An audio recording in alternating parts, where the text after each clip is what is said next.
los textos. Vamos a empezar entonces con esta pregunta que dice lo siguiente. Sobre la auscultación en la miocardiopatía hipertrófica obstructiva, señale el enunciado incorrecto. La alternativa A dice lo siguiente: el gradiente y el soplo aumentan con la maniobra de Valsalva. La alternativa B, que la inspiración es muy útil para aumentar la intensidad del soplo, al igual que la posición de cuclillas. Las maniobras que aumentan la poscarga disminuyen el gradiente y por lo tanto el soplo. Se puede auscultar un soplo de insuficiencia mitral producido por el SAM, que significa movimiento sistólico anterior del velo de la válvula mitral. Y la alternativa E dice, a diferencia de otras patologías, las maniobras que aumentan la precarga disminuyen la intensidad del soplo. Esta pregunta definitivamente me va a permitir a mí hablarles sobre miocardiopatía hipertrófica obstructiva. Sin embargo, no es el objetivo, porque el tema de miocardiopatía hipertrófica obstructiva no es un tema necesariamente muy preguntado. Sí lo es el siguiente enunciado. ¿En cuál de las siguientes patologías la maniobra de Valsalva disminuye la intensidad del soplo? Y son dos. Una es la miocardiopatía hipertrófica obstructiva y la otra es el prolapso de la válvula mitral. Esta pregunta es muy frecuente en los exámenes porque en el resto de valvulopatías, toda maniobra que incremente la precarga, como por ejemplo la maniobra de Valsalva, aumenta la intensidad del soplo. Solo en la miocardiopatía hipertrófica obstructiva y en el prolapso de la válvula mitral, la maniobra de Valsalva, que aumenta la precarga, disminuye la intensidad del soplo. En el resto, la maniobra de Valsalva aumenta la intensidad del soplo. Entonces, la alternativa A, de que el gradiente y el soplo aumentan con la maniobra de Valsalva, eso es verdadero, ¿correcto? Verdadero. Perdón, sí, el gradiente y el soplo aumentan con la maniobra de Valsalva. Eso definitivamente no es correcto, efectivamente, porque la maniobra de Valsalva, correcto, incrementa la precarga. Ahí habría que hacer un fe de ratas. Incrementa la precarga y ¿qué es lo que va a pasar? Les voy a poner la imagen de un ecocardiograma. Ese es un ecocardiograma, correcto. Tengo puntero de casualidad. Ese es un ecocardiograma. Se los pongo porque me interesa que entiendan cuál es la fisiopatología. Esta es la aurícula izquierda, este es el ventrículo izquierdo. Esta es la aorta. Este es el velo mitral anterior y este es el septum interventricular, o sea, el tabique que separa ambos ventrículos. ¿Qué sucede cuando uno hace Valsalva? La maniobra de Valsalva incrementa la precarga, porque al bajar el diafragma, la vena cava inferior colapsa y la sangre aumenta su retorno hacia el corazón.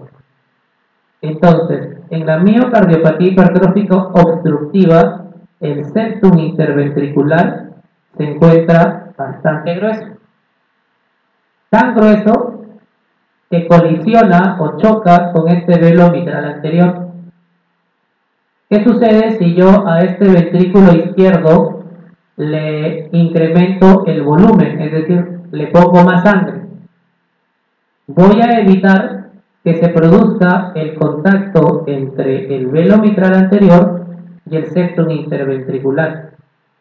Al no haber ese contacto entre el velo mitral anterior y el septum interventricular, no va a haber obstrucción al flujo de la sangre desde el ventrículo hacia la aorta. Entonces la intensidad del soplo va a disminuir, porque ustedes saben que un soplo se produce porque hay una obstrucción o porque los velos no cierran apropiadamente. Entonces, todo lo que aumente la precarga, o sea, todo lo que aumente el volumen del ventrículo izquierdo, va a evitar que estas dos estructuras entren en contacto y por ende la intensidad del soplo va a disminuir. ¿Qué pasa si yo le quito volumen al ventrículo izquierdo? Es decir, le doy mucho diurético. Va a pasar que este ventrículo va a colapsar y estas dos estructuras, en lugar de separarse, van a estar más en contacto. Va a haber más obstrucción y por ende va a haber más intensidad en el soplo. Por tanto, la alternativa falsa en realidad es que la inspiración es muy útil para aumentar la intensidad del soplo. Pues yo les estoy diciendo que cuando yo inspiro o cuando hago maniobra de Valsalva, pero sobre todo cuando yo inspiro, la inspiración aumenta el retorno venoso, es decir, la precarga. Y esto, en lugar de aumentar la intensidad del soplo, la va a disminuir porque entran menos en contacto las dos estructuras que les dije. El velo anterior mitral, que hace el movimiento llamado SAM, con el septum interventricular. Y la posición de cuclillas también es otra maniobra que se encarga de aumentar la precarga. Entonces, todo lo que les acabo de decir se encuentra en la siguiente diapositiva. La inspiración aumenta la intensidad de todos los soplos, excepto en la miocardiopatía hipertrófica, porque en la miocardiopatía hipertrófica la inspiración, que aumenta la precarga, disminuye la intensidad del soplo. La maniobra de Müller consiste en el aumento de un soplo después de la expiración. Se le pide justamente al paciente que haga una inspiración manteniendo la glotis cerrada. Pero lo que a ustedes como alumnos lo que les interesa es justamente resolver la pregunta en el examen. Entonces, a un paciente con miocardiopatía hipertrófica está contraindicado darle medicamentos que le quiten volumen. Pues si tú le quitas volumen, va a haber mayor obstrucción y va a aumentar la intensidad del soplo. ¿Qué fármacos creen ustedes que le quitan volumen al paciente? ¿Perdón? Los diuréticos. Entonces, a un paciente con miocardiopatía hipertrófica no le conviene que le des mucho diurético. También están contraindicados en la miocardiopatía hipertrófica aquellos medicamentos que disminuyan la poscarga, o sea, la presión en la aorta. Ejemplos de este tipo de fármacos que tampoco se deben dar son los IECA, los antagonistas del receptor de angiotensina 2, los nitratos y cualquier tipo de vasodilatador. Y también en la miocardiopatía hipertrófica obstructiva están contraindicados todos aquellos medicamentos que aumenten la contractilidad. ¿Por qué razón? Porque si yo le doy un fármaco que aumente la contractilidad, el septum interventricular se va a engrosar más. ¿Vale? Hacerlo va a entrar más en contacto con este velo mitral anterior, por lo que va a aumentar la obstrucción y por ende la intensidad del soplo. Entonces, esos tres grupos farmacológicos, pues hay que evitarlos, ¿correcto? Evitar justamente los inotrópicos. Ejemplo, digoxina, dobutamina. Entonces, si les colocaran una pregunta como por ejemplo, en la miocardiopatía hipertrófica deben evitarse los siguientes fármacos: A, diuréticos en exceso; B, IECAS; C, ARA2; D, nitratos; E, todos. La respuesta sería todos, porque los mencionados van a aumentar la obstrucción. El tratamiento de elección en la miocardiopatía hipertrófica obstructiva son los beta bloqueadores. ¿Correcto? Son los beta bloqueadores.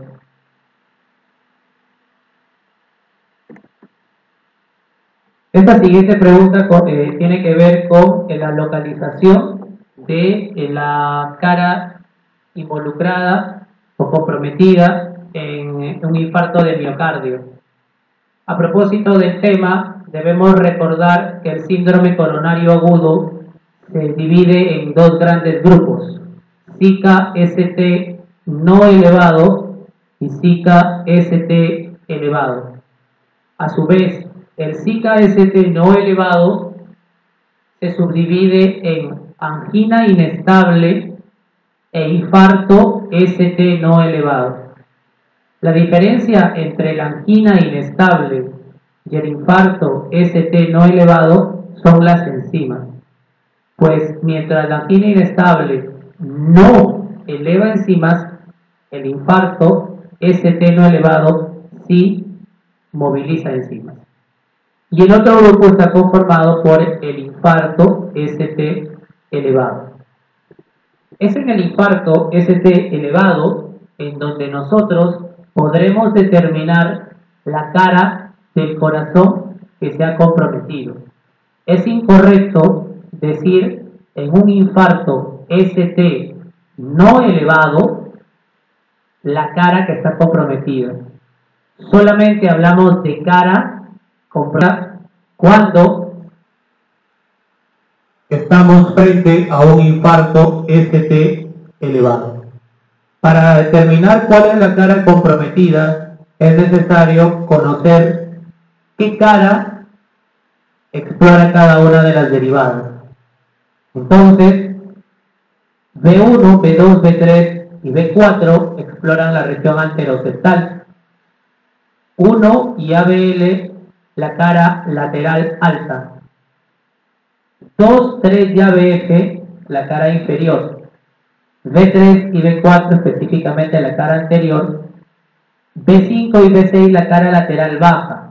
Y si tengo un infarto que compromete B3, B4, B5 y B6, puedo presumir de un infarto anterolateral. Pero en esta alternativa, la respuesta más apropiada sería la alternativa B, pues 1 y ABL exploran la cara lateral alta, mientras que B5 y B6 exploran la cara lateral baja. 1, ABL, B5 y B6 en su conjunto exploran toda la cara lateral. Debo decirles, además, que existen infarto, hay un infarto muy particular que es ST elevado, pero que no eleva el segmento ST, que también es pregunta de examen. ¿Cuál es el infarto o de qué cara es el infarto ST elevado que no eleva el ST? Y la respuesta es el infarto posterior. Cuando hay un infarto de cara posterior, por más que sea ST elevado, no vamos a ver elevación del ST, sino vamos a ver que el ST se deprime o se infradesnivela. ¿En qué derivadas? En V1 y V2.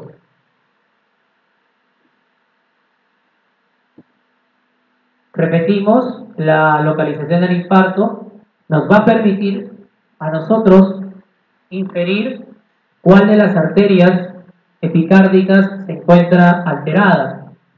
A propósito, sabemos de que son 3 arterias epicárdicas. La descendente anterior, que irriga hasta el 70% de la masa ventricular izquierda, la circunfleja y la coronaria derecha. A su vez, la descendente anterior y la circunfleja nacen de una estructura denominada tronco coronario izquierdo. Si les preguntan cuál de las arterias pertenecen al árbol coronario izquierdo, pues son 2, la descendente anterior y la circunfleja. Al respecto, aprovecho la oportunidad para recalcar el concepto de dominancia. La dominancia significa o hace referencia a de dónde nace la arteria descendente posterior. Muchas veces se confunden y marcan que es la descendente anterior. No, la dominancia o el concepto de dominancia depende de dónde nace la descendente posterior.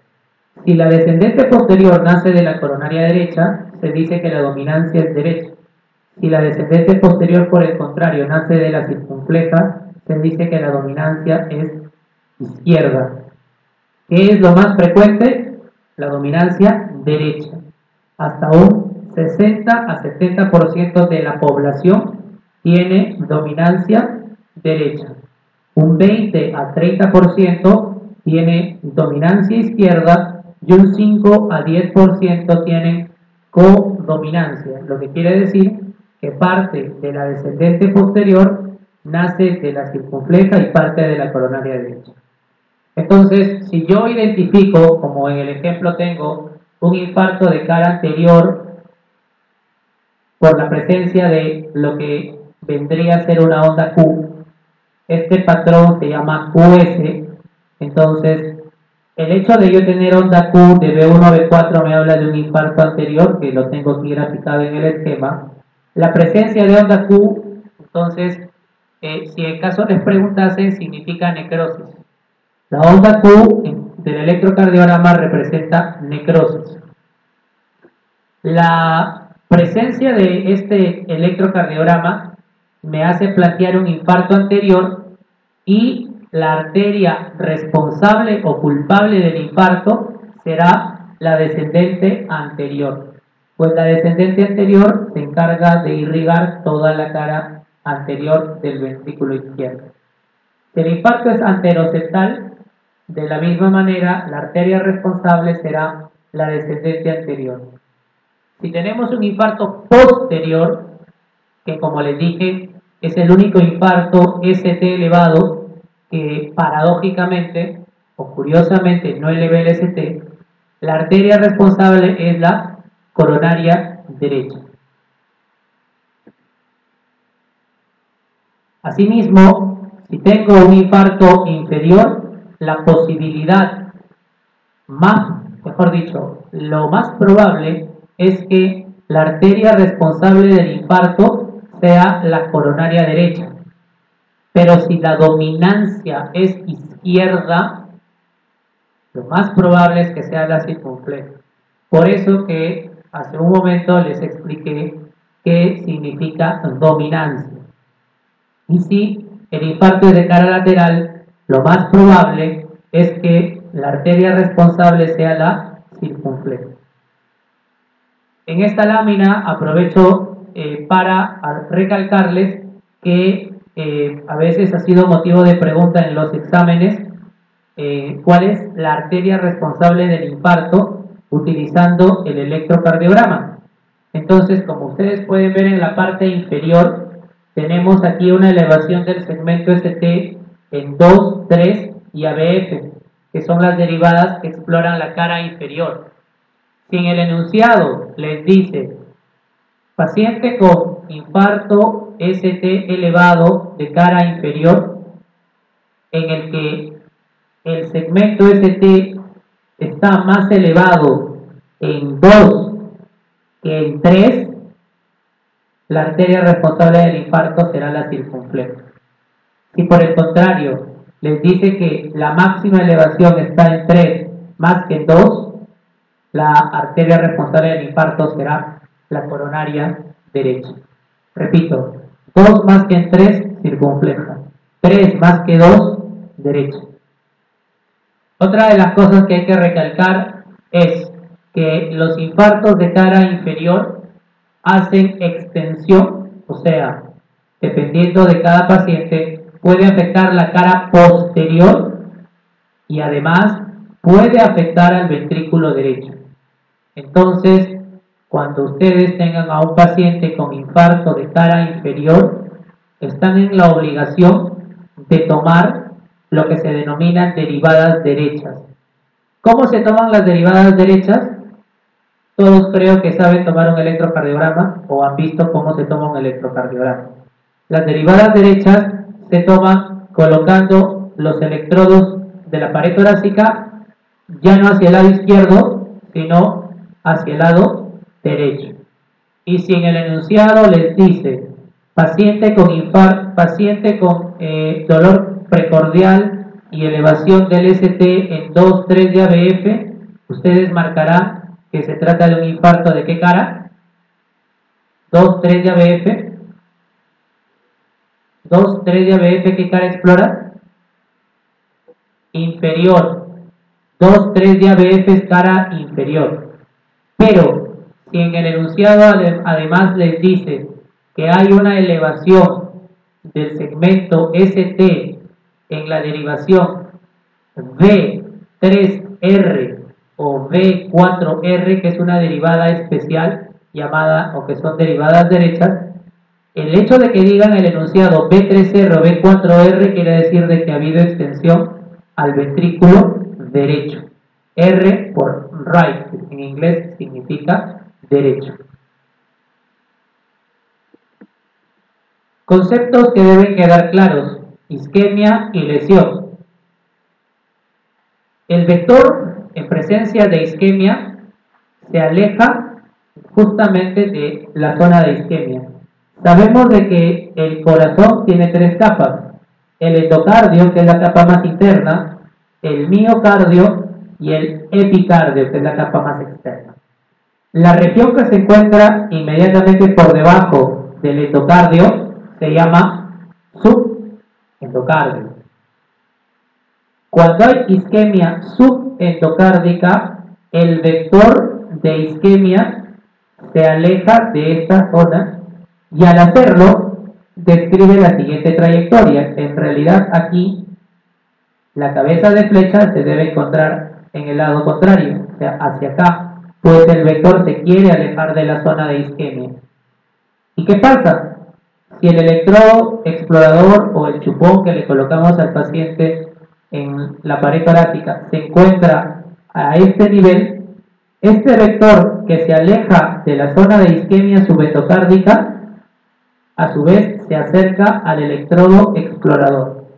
Y todo lo que se acerca al electrodo explorador genera una deflexión positiva o hacia arriba en el electrocardiograma. Si la isquemia se evalúa con la presencia o se evalúa viendo la onda T, que esa es otra pregunta que les puede venir, isquemia se evalúa con la onda T, la isquemia subendocárdica genera una onda T de superficie que es amplia y además es simétrica. Y la onda T es una onda T positiva o picuda. También en los enunciados la van a encontrar como acuminada, ¿correcto? Y si les preguntan en qué patologías la onda T puede verse picuda o acuminada, la respuesta es que las dos patologías en las que se observa onda T picuda o acuminada son, por un lado, la isquemia subendocárdica, por lo que ya estamos explicando, y el otro trastorno es justamente un trastorno hidroelectrolítico, y que es la hipercalemia o hiperpotasemia. Entonces, la presencia de una onda T picuda o acuminada en un paciente que tiene dolor torácico retroesternal opresivo de más de 20 minutos de duración, es el punto de corte, 20 minutos para hablar de infarto, nos habla que estamos frente a la presencia de una isquemia subendocárdica.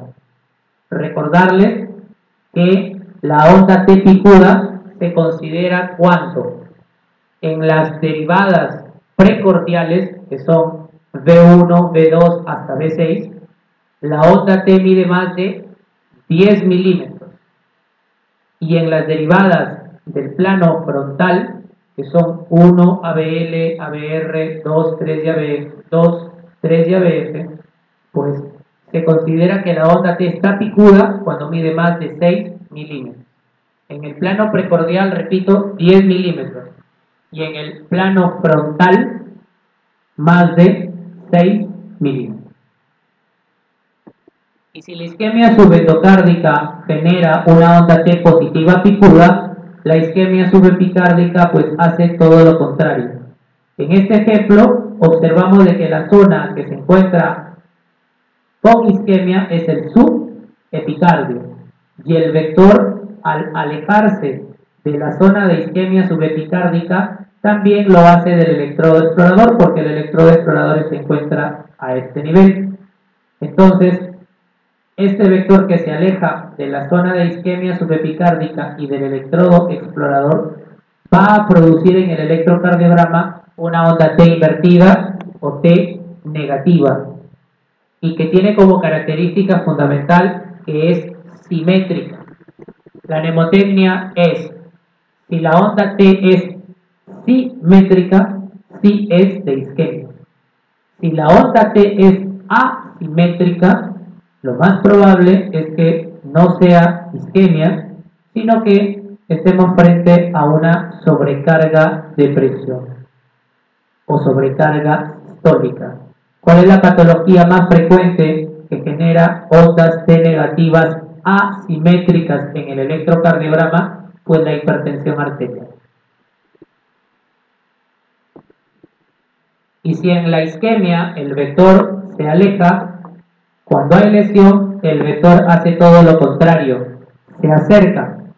Entonces, no sé. En este caso, tenemos una lesión que se encuentra debajo del endocardio. Por ende, estamos frente a una lesión subendocardio.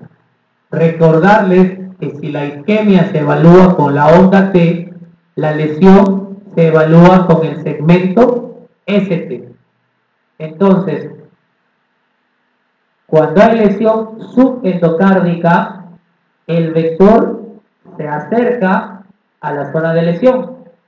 Si el vector se acerca a la zona de lesión, se está alejando del electrodo explorador.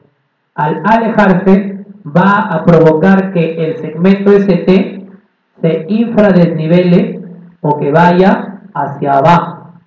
Entonces, si a ustedes les preguntan qué significa la depresión o infradesnivel del segmento ST, pues significa o traduce lesión subendocárdica.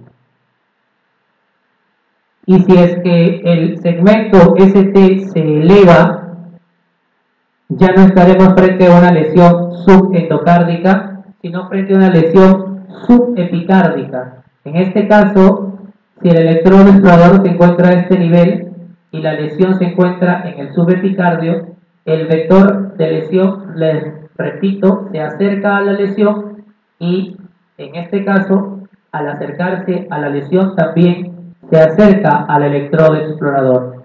Todo lo que se acerca hace que la estructura que yo voy a evaluar se vaya hacia arriba, o sea, positivo. Entonces, en este caso, la lesión subepicárdica hace que el segmento ST se desplace hacia arriba. ¿Cuál es la característica de la elevación del ST en infarto? Que es la diferencia de la pericarditis, porque les van a colocar enunciados de pacientes que tienen dolor precordial, que tienen elevación del segmento ST, pero si les colocan que es cóncavo hacia arriba, lo más probable es que esté frente a una pericarditis. Si les dice que es convexo hacia arriba, pues marcan infarto de miocardio. Aquí otra pregunta, paciente varón de 50 años que presenta desde hace 30 minutos dolor precordial en reposo, acompañado de náuseas, vómitos y ansiedad. Les preguntan cuál es el diagnóstico más probable. Esofagitis. La esofagitis definitivamente puede generar dolor precordial, pero la característica es que es un dolor urente. Ciertamente en la pregunta no nos describen el tipo de dolor. Sin embargo, nos están haciendo referencia a que el dolor precordial aparece en reposo y que se trata de un paciente que tiene factores de riesgo, como el ser varón y el tener más, en este caso, justo 50 años. Recordarles que también puede ser como pregunta, factores de riesgo cardiovascular, ¿correcto? Y la mnemotecnia sería las 5 o 4 H. H de hombre, H de hipertensión, H de hiperlipidemia o dislipidemia, sino que le puse H para que se acuerden. H de historia familiar de enfermedad coronaria, H de hiperglicemia, que en este caso sería la diabetes, y H de hábito tabáquico, o sea que el paciente fuma. El alcoholismo no es factor de riesgo cardiovascular por si acaso, pues si le viene como alternativa, marque el excepto como factor de riesgo cardiovascular, la respuesta será alcoholismo. En el caso de, seguimos viendo la pregunta de la angina de Prince-Metal, la angina de Prince-Metal, el enunciado va a ser de la siguiente manera: paciente por lo general varón que experimenta dolor precordial en reposo, que se aparece por las noches y cuando llega a la emergencia su electrocardiograma está normal. La característica de la angina de Prince-Metal es que es de predominio nocturno, muy diferente al infarto, porque el paciente se puede infartar en cualquier momento del día. Y esto me permite decirles que si les colocan alguna alternativa sobre marque lo correcto y les dicen de que la incidencia de infarto a miocardio y stroke es más frecuente por la mañana, pues marquen verdadero, porque se ha visto que la incidencia de estas dos patologías es más frecuente por la mañana. Si les colocan, repito, un dolor precordial que es de predominio nocturno y que el paciente cuando va a la emergencia le encuentran el electro normal, marquen angina de Prince-Metal. Otra pregunta: el tratamiento de la angina de Prince-Metal es calcio antagonistas no dihidropiridínicos. Repito, calcio antagonistas no dihidropiridínicos. ¿Y cuáles son los dos fármacos que pertenecen a este grupo? Verapamilo y diltiazem. Angina estable, pues jamás la angina estable puede ser de reposo. La angina estable es una angina de esfuerzo. La respuesta, por obvias razones, es infarto agudo de miocardio. Sin embargo, como crítica a la pregunta, debemos decir que para hablar de infarto necesariamente tiene que haber elevación de enzimas cardíacas. De no haber elevación de las mismas, no podemos hablar por definición de un infarto verdadero. Pero para efectos de la pregunta, la mejor alternativa es infarto agudo de miocardio. Varón de 71 años hipertenso, entonces vemos que tiene factores de riesgo, que acude por precordialgia intensa. En el electrocardiograma se evidencia supra del nivel del segmento ST en 2, 3 y ABF. Hasta ahí estamos hablando de isquemia, de lesión o de necrosis. Supra del nivel del ST. Fuerte sin miedo. Lesión. Subendocárdica o subepicárdica. Subepicárdica. Y 2, 3 de ABF, ¿qué explora? La cara. 2, 3 y ABF. Acuérdense, F, inferior. 2, 3 de ABF, cara inferior. Entonces hasta ahí ustedes podrían pensar que se encuentran frente a un infarto de cara inferior, ST elevado. Recuerden de que la cara inferior también se llama cara diafragmática y podrían ustedes verse tentados a marcar la alternativa A. Sin embargo, si continuamos leyendo el enunciado, observamos que nos dice que además hay un infradesnivel del ST en B1. Y yo les dije que existe un infarto ST elevado que produce infradesnivel del ST en B1 y B2, que es el infarto posterior. Entonces, por obvias razones, la respuesta a esta pregunta es que es un infarto ínfero por 2, 3 de ABF y posterior por infradesnivel del ST en B1. Como les decía, para hacer el diagnóstico de infarto necesitamos de todas maneras que haya movilización enzimática. ¿Cuáles son las enzimas cardíacas que tenemos a la mano? Son 3. La mioglobina, la troponina y la CFK-MB o creatinfosfoquinasa. En su fracción MB. porque hay creatina fosfoquinasa también en fracción MM, pero la que es específica del corazón es la MB. Características de cada una de ellas, porque les podría preguntar, son las siguientes. La mioglobina es un buen biomarcador. ¿En qué sentido? En que es el que se eleva de forma más precoz. Entonces, si les preguntan cuál de los siguientes biomarcadores se eleva de manera más precoz, marcan mioglobina. Es muy sensible, pero poco específico. Y otra de las cosas que hace que la mioglobina no se utilice en la práctica clínica con frecuencia es que la máxima sensibilidad ocurre entre la cuarta y octava hora del infarto. Quiere decir que a partir de la octava hora, algunos dicen a partir de las 6 horas, la sensibilidad de la mioglobina, la verdad que cae bastante. Entonces, la mayoría de nuestros pacientes acuden a nuestras emergencias con infarto, no lo hacen de forma precoz, sino de manera tardía, pasada las 10, 12 horas.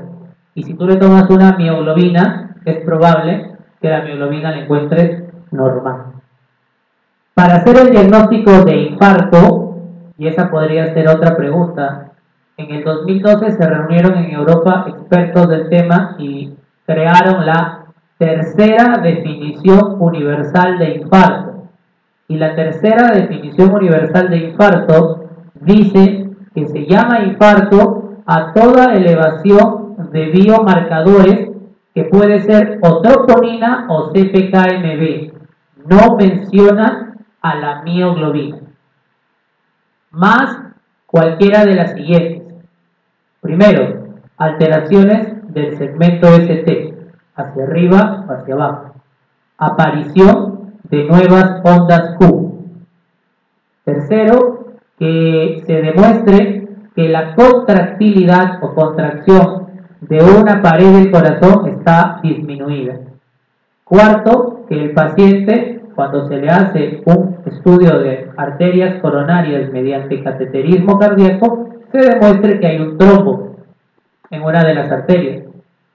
Entonces, para hacer definición de infarto, puede ser con trombo o con CPK-MB. Mioglobina no entra en la tercera definición universal de infarto. Con respecto a la troponina, es el biomarcador que demora más en caer, es decir, que permanece en sangre elevado durante mucho más tiempo. ¿Cuánto demora en regresar a su valor normal la troponina? Entre 10 a 14 días. Entonces, si ustedes tienen un paciente con un infarto de 2 o 3 días, van a encontrar la troponina aún elevada. Caso diferente sucede con la CPK-MB. Pues la CPK-MB no dura en sangre más que 2 hasta 4 días, en promedio 72 horas. Es decir, pasadas las 72 horas, la CPK-MB volvió ya a sus niveles normales. Otro apunte que debo hacerles es que ¿cuál de los siguientes biomarcadores se encuentra elevado en pacientes con insuficiencia renal? Y la respuesta es la troponina T.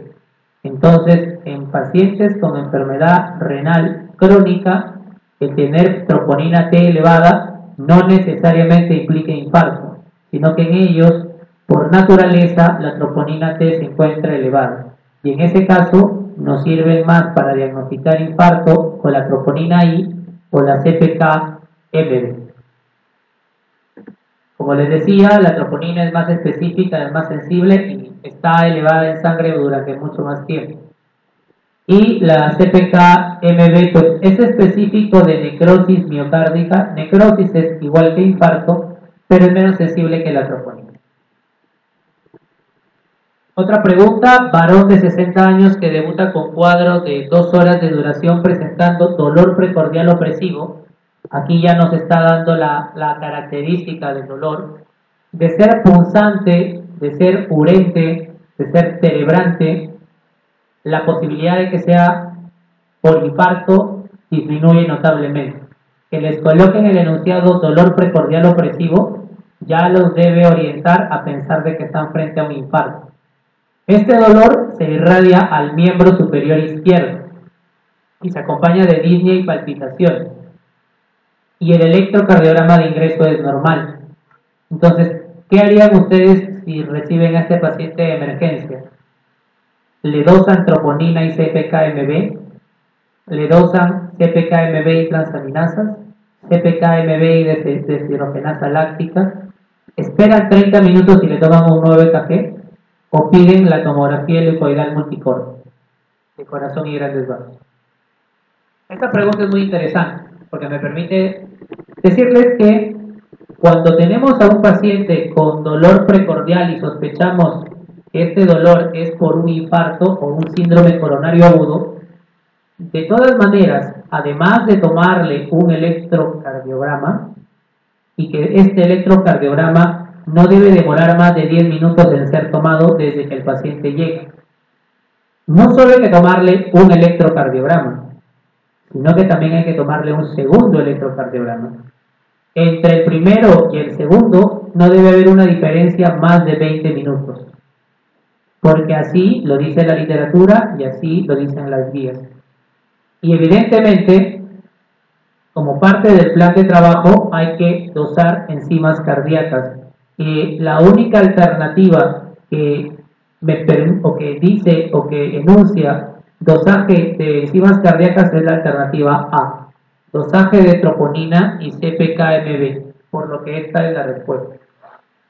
Debo decirles además que la tomografía helicoidal multicorte de corazón y grandes vasos forma parte de una estrategia que se llama el triple descarte o triple rule out.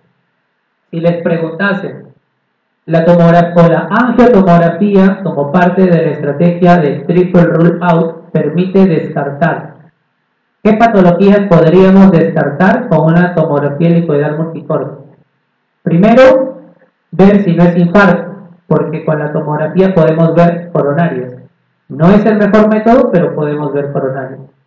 La segunda patología que también descarta esta estrategia de triple descarte es el tromboembolismo pulmonar. Pues recuerden que el tromboembolismo pulmonar puede dar dolor torácico y disnea. Y la tercera patología que se descarta es la disección de aorta. Infarto, TEP o tromboembolismo pulmonar y disección de aorta. ¿Correcto?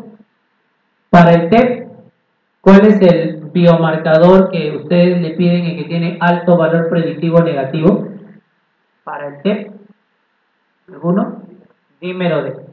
Entonces también recordar que el dímero D no tiene alta sensibilidad, especificidad ni valor predictivo positivo, sino que tiene un alto valor predictivo negativo.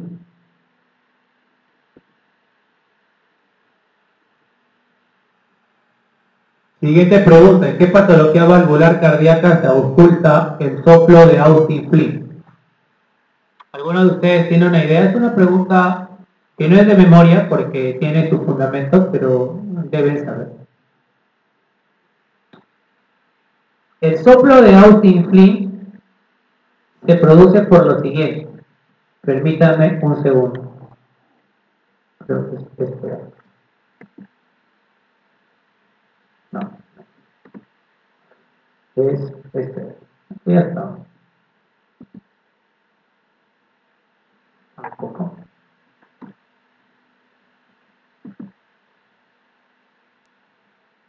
¿Qué sucede cuando hay insuficiencia aórtica? Les recuerdo: aurícula izquierda, ventrículo izquierdo y la aorta. Valva mitral anterior, valva mitral posterior. ¿Qué sucede? Cuando hay insuficiencia aórtica, el chorro de la insuficiencia viaja desde la aorta de forma retrógrada hacia el ventrículo izquierdo. Y al hacerlo, choca con la valva mitral anterior. Cuando sucede ello, la valva anterior quiere abrirse, pero tiene dificultad porque choca con el chorro de la insuficiencia. Entonces, el soplo de Austin-Flint se produce ¿en qué patología? En la insuficiencia aórtica, pero simula un soplo de estenosis mitral, porque la válvula mitral no se puede abrir apropiadamente porque el chorro de la insuficiencia no lo deja. Entonces, la respuesta a esta pregunta es que el soplo de Austin-Flint se observa o se oculta, perdón, en la insuficiencia aórtica. Recordarles que tenemos 4 válvulas, las válvulas aurículo-ventriculares, que podría ser una pregunta de básicas, que son 2, la mitral y la tricúspide, y las válvulas semilunares o sigmoideas, que también son 2, y son la aórtica y la pulmonar. En las válvulas aurículo-ventriculares, los soplos de estenosis son diastólicos y los de insuficiencia son sistólicos. Mientras que en las válvulas aórtica y pulmonar, los soplos de estenosis son sistólicos y los de insuficiencia son diastólicos. Como se darán cuenta, todo lo contrario. Entonces, el soplo de Austin-Flint, repito, insuficiencia aórtica. ¿Qué otros signos existen de insuficiencia aórtica y que si les colocan en el enunciado tienen que marcar insuficiencia aórtica? Uno es el signo de Muset. El signo de Muset, M-U-S-S-E-T, consiste en el balanceo hacia adelante de la cabeza simultáneo a la ocurrencia del soplo. Y se ve, hay muchos pacientes que llegan a la consulta y que presentan un balanceo de la cabeza, y este es un signo de insuficiencia aórtica. Muset. Otro es el signo de Quincke. K-U-I-N-C-K-E. Quincke. El signo de Quincke consiste en que le colocas una linterna al pulpejo de los dedos, o sea, haces transiluminación y vas a ver que cuando sucede la insuficiencia hay un fenómeno de pulsación en el pulpejo de los dedos. Y el signo de Müller consiste en la pulsación de la úvula simultáneo con el momento de la insuficiencia. Existe otro signo, que es el signo de Lincoln, como Abraham Lincoln, que ustedes saben que fue presidente de los Estados Unidos. Y porque Abraham Lincoln se presume de que tenía insuficiencia aórtica. Si ustedes buscan en sus teléfonos celulares a Abraham Lincoln, verán que es un tipo con un hábito corporal longilíneo, y en quien se sospecha, los historiadores, que tenía el síndrome de Marfan. Y justamente el síndrome de Marfan es una de las colagenopatías que genera insuficiencia aórtica. Entonces, eso también podría ser motivo de la pregunta de examen. En relación al síndrome de Marfan, la manifestación cardiovascular más frecuente es la insuficiencia aórtica. Al respecto, la insuficiencia aórtica puede ser aguda o crónica. Y la insuficiencia aórtica puede deberse a que está mal la puerta, que es la válvula, o está mal el anillo. El anillo es aquella estructura donde se implanta la válvula. Cuando la causa es la válvula, me refiero a insuficiencia aórtica aguda, la causa más frecuente de insuficiencia aórtica aguda por compromiso de la válvula es la endocarditis. La causa más frecuente de insuficiencia aórtica aguda por dilatación del anillo es el síndrome de Marfan. Con respecto a la insuficiencia aórtica crónica, la causa más frecuente de insuficiencia aórtica crónica por por compromiso de la válvula es la secuela de fiebre reumática.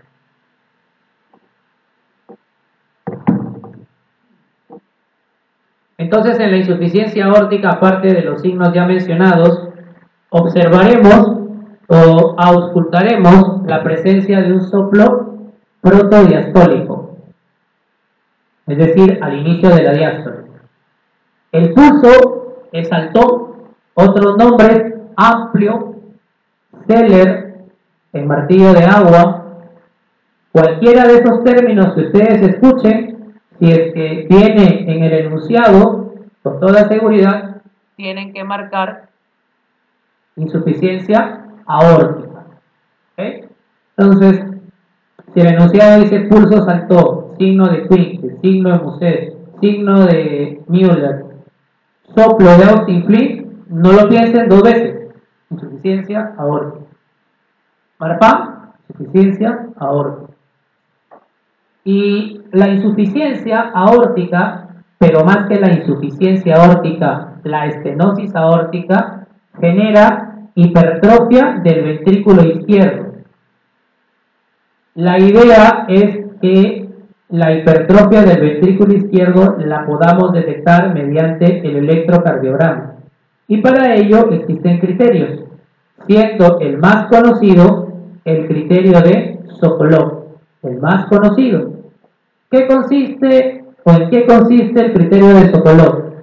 Que la R en B5 o B6 más la S de B1 sume más de 35 milímetros.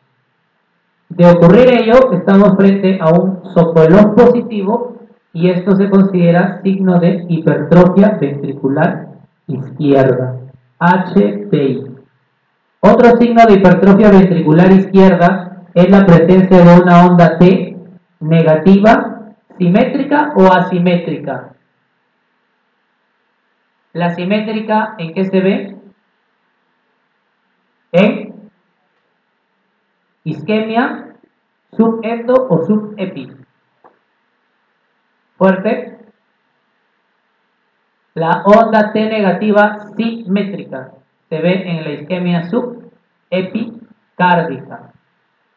Y la onda T negativa asimétrica se puede ver en cualquier patología que aumente la presión del ventrículo izquierdo, como la hipertensión arterial, estenosis aórtica e insuficiencia aórtica.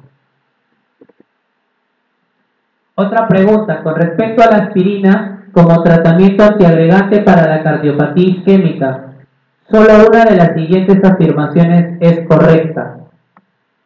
Ustedes saben que cuando un paciente tiene cardiopatía isquémica, sinónimos enfermedad coronaria o angina estable, tiene que recibir determinados medicamentos. Si les preguntan, ¿forma parte del tratamiento óptimo de un paciente con enfermedad coronaria o cardiopatía isquémica? Tienen que marcar un fármaco antianginoso, que puede ser un beta bloqueador o un nitrato, aspirina y estatinas. Esos son los tres grupos farmacológicos que forman parte de la terapia médica óptima de cardiopatía isquémica. Aspirina, estatinas y beta bloqueadores o cualquier otro fármaco antianginoso como los nitratos. Entonces, la respuesta correcta es que la aspirina sigue siendo el antiagregante de elección en la cardiopatía isquémica crónica. La cardiopatía isquémica es algo similar a la diabetes. ¿En qué sentido? En que un paciente diabético tiene fases durante las cuales se encuentra estable, pero tiene episodios de descompensación. ¿Cuáles son las formas en que un paciente diabético se descompensa? Puede ser cetoacidosis diabética, estado hiperosmolar o, por el contrario, hacer hipoglicemia. Igual el paciente con cardiopatía isquémica puede estar estable, pero en algún momento de su vida puede hacer un evento coronario agudo, o sea, un síndrome coronario agudo o SICA. Entonces, hay que recalcar de que hay cardiopatía isquémica crónica y que durante esas fases de cronicidad, en algún momento puede haber un evento coronario. La alternativa B dice que son necesarios al menos 300 miligramos diarios para conseguir los niveles de antiagregación deseados. Esto es falso. La dosis que se necesita para mantener la antiagregación es de 75 a 162 miligramos. 300 es una dosis que nosotros damos cuando estamos frente a un paciente con Zika. Cuando llega a la emergencia un paciente con síndrome coronario agudo, hay que darle una dosis de carga de aspirina. Y esa dosis de carga de aspirina es justamente 3 tabletas de 100, o sea, 300 miligramos. Es un inhibidor irreversible y específico de la COX-2, no tengo que aclararles, esto es falso. Se puede usar con seguridad en pacientes con antecedentes de úlcera duodenal sangrante reciente, definitivamente que no, porque la aspirina puede generar sangrado. Si tenemos a un paciente con antecedente de una úlcera duodenal sangrante reciente, pues no se puede dar. Y no se debe asociar a otros antiagregantes. Eso es falso, porque justamente después de ocurrido un infarto, hay que dar 2 antiagregantes. Uno es la aspirina y el otro antiagregante puede ser cualquiera de los que veremos a continuación. Lo que les decía, la dosis de mantenimiento o de inicio es de 75 a 162 y la de mantenimiento de 162 al de 125, pero en la práctica se utiliza la dosis de 100 miligramos. ¿Por qué motivo? Porque la tableta viene de 100 miligramos.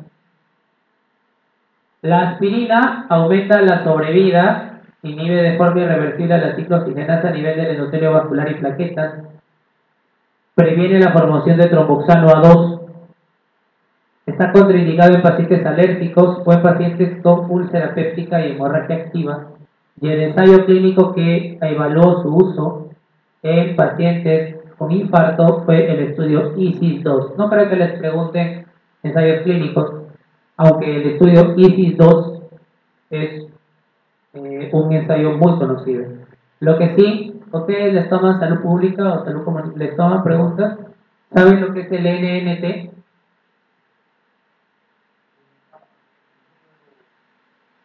¿Quién está hablando? Está bien. El número necesario de pacientes a tratar para evitar un evento. Es un valor estadístico. Y les pueden preguntar el NNT de la aspirina. Y está aquí. 40. El NNT de la aspirina, o sea, el número de pacientes que hay que tratar para evitar una muerte es 40. ¿Y qué otro antiagregante hay que dar a un paciente con infarto? Pues primero lo cargo con 300 de aspirina, le dejo sus 100 miligramos de mantenimiento, pero tengo que darle otros fármacos que se denominan tienopiridinas y cuyo mecanismo de acción es que inhiben al receptor P2Y12 de la adenosindifosfato, que es un factor proagregante, ¿no? Por eso que si lo inhiben se comportan como antiagregantes. ¿Y cuáles son? Clopidogrel, prasugrel y ticagrelor. Existe un cuarto que se llama cangrelor. No son 3, son 4. Clopi, ticagrelor, prasugrel y cangrelor. Clopidogrel, la carga es de 300, igual que la aspirina. Como la tableta viene de 75, se dan 4 tabletas. Entonces, en una emergencia, tendrán que dar 3 aspirinas, 4 clopidogrel. Si van a utilizar prasugrel, la dosis de carga es 60 miligramos y la de mantenimiento 10 miligramos al día. El prasugrel viene en tabletas de 5 y de 10 miligramos. Y el ticagrelor viene en tabletas de 90 miligramos, la carga es con 180 y la dosis de mantenimiento es una tableta de 90 2 veces al día. Estos fármacos son efectivos en infarto. No son efectivos en enfermedad coronaria estable o cardiopatía isquémica crónica. O sea, no vayan a marcar que le van a dar clopidogrel, prasugrel, ticagrelor en enfermedad coronaria estable o cardiopatía isquémica crónica. Estamos hablando de pacientes que han tenido infarto. La pregunta es, pues doctor, yo le voy a dar aspirina y una tienopiridina y va a estar presente pues un riesgo de sangrado. Entonces, hay que saber cuánto tiempo le vas a dar a tu paciente. En un paciente que ha tenido un infarto de miocardio y que le haces una angioplastía primaria, angioplastía, por si acaso, significa colocar a un paciente un stent, que es una malla metálica, para abrir la arteria, ¿correcto? Por cateterismo. Si mi paciente se infartó y le hice una angioplastía primaria, el tiempo que debe recibir la doble antiagregación, o sea, si ustedes leen en algún enunciado doble antiagregación, se refiere a la administración de aspirina más cualquiera de esas tres tienopiridinas. El tiempo es 12 meses. Aprovecho para decirles que angioplastía primaria se llama a toda colocación de stent que se hace dentro de las primeras 12 horas de ocurrido el infarto. Si es que yo le coloco un stent pasada las 12 horas, no hablo o no puedo decir que se trata de una angioplastía primaria. Otra pregunta. Después de un infarto ST elevado, el tiempo que yo tengo para hacer angioplastía o para hacer fibrinolisis o trombolisis, que es lo mismo, es de 12 horas.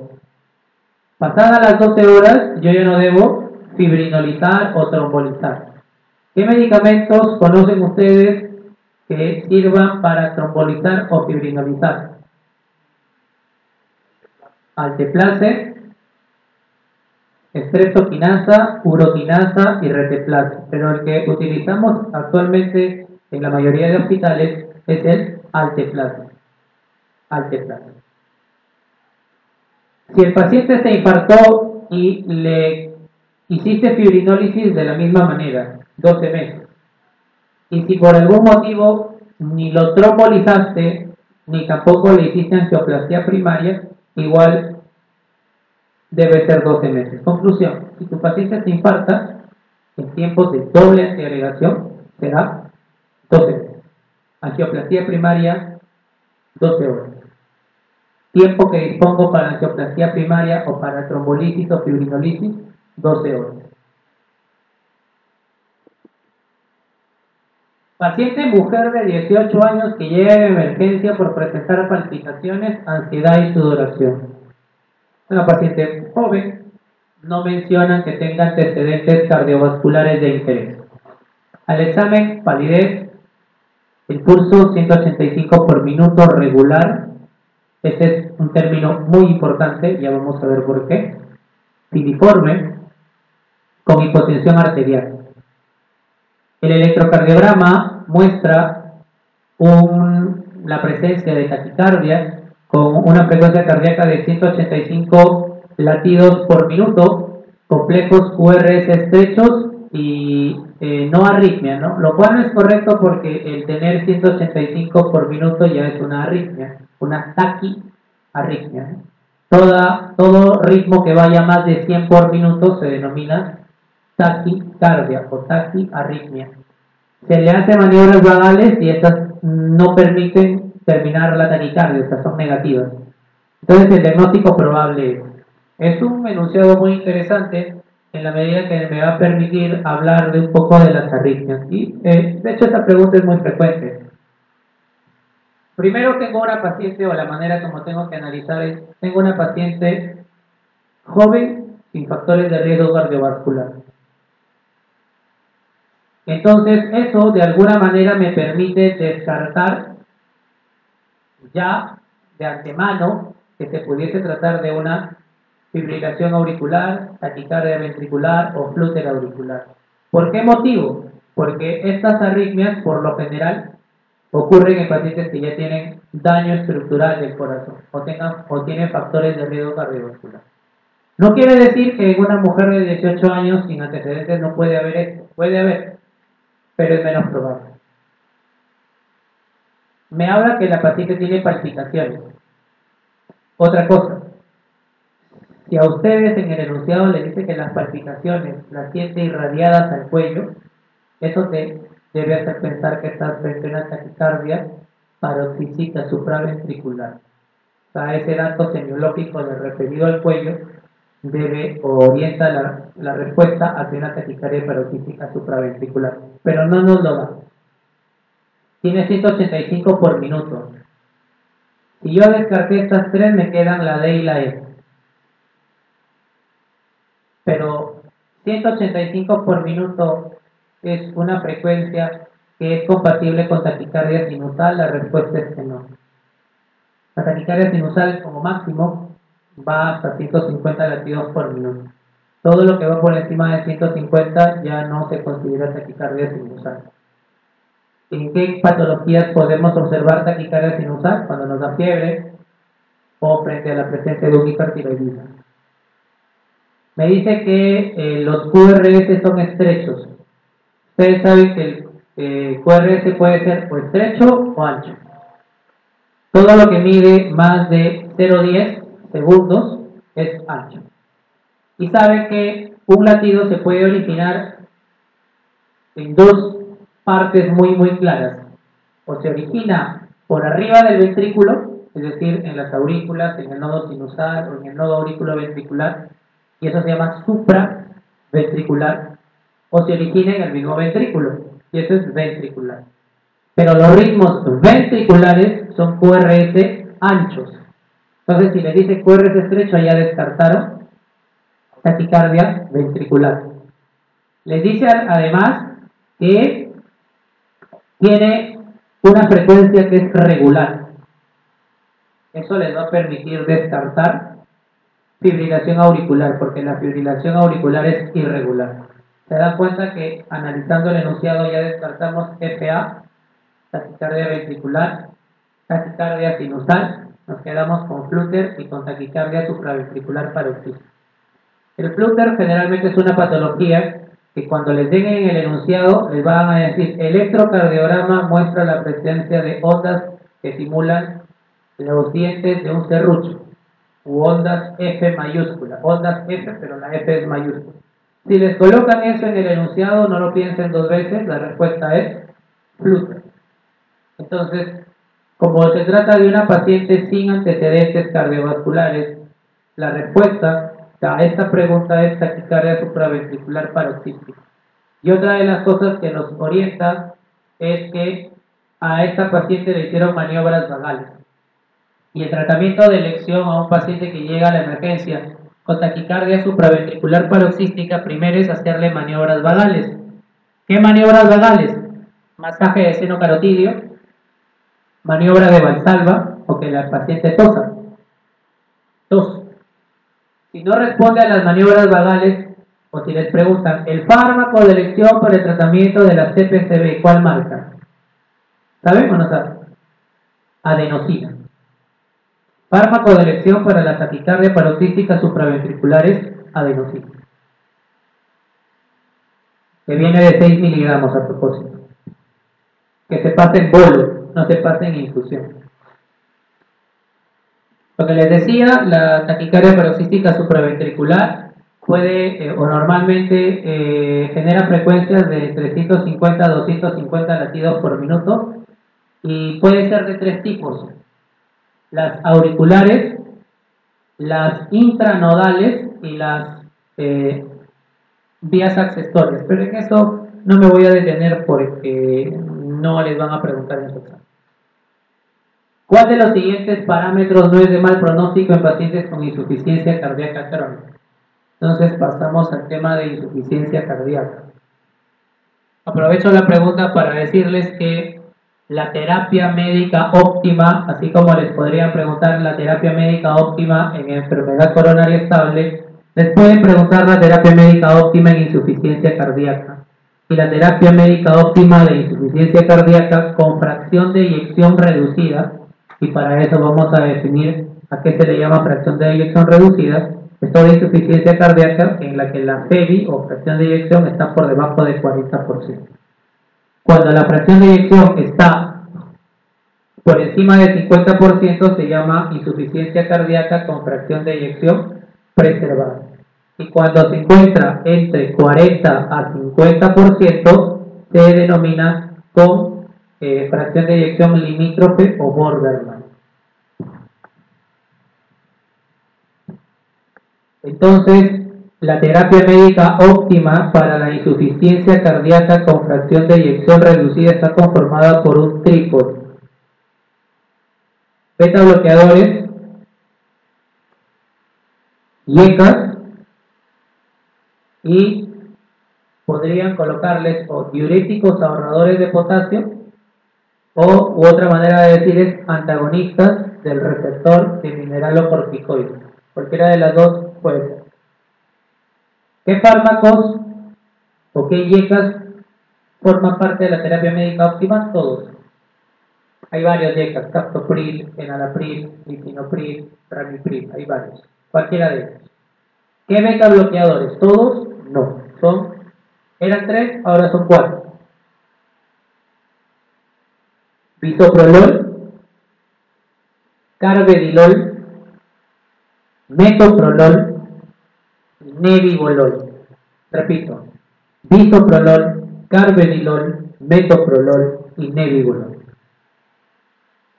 ¿Qué fármacos pertenecen al grupo de antagonistas del receptor de mineralocorticoides o diuréticos ahorradores de potasio? Espironolactona y eplerenona. Entonces, estos fármacos forman parte de la terapia médica óptima de la falla cardíaca. Los diuréticos no mejoran sobrevida. Si les colocan en la alternativa que marquen algún excepto y les colocan los diuréticos en insuficiencia cardíaca, mejoran la sobrevida o supervivencia, eso es falso. Los diuréticos se dan para aliviar síntomas, no para mejorar sobrevida. Entonces te pide cuál de los siguientes parámetros no es de mal pronóstico. O sea que es, en todo caso, no podemos decir que es de buen pronóstico, pero no es de mal pronóstico. Consumo de oxígeno menos de 10. Esto es de mal pronóstico. Esto es de mal pronóstico, definitivamente.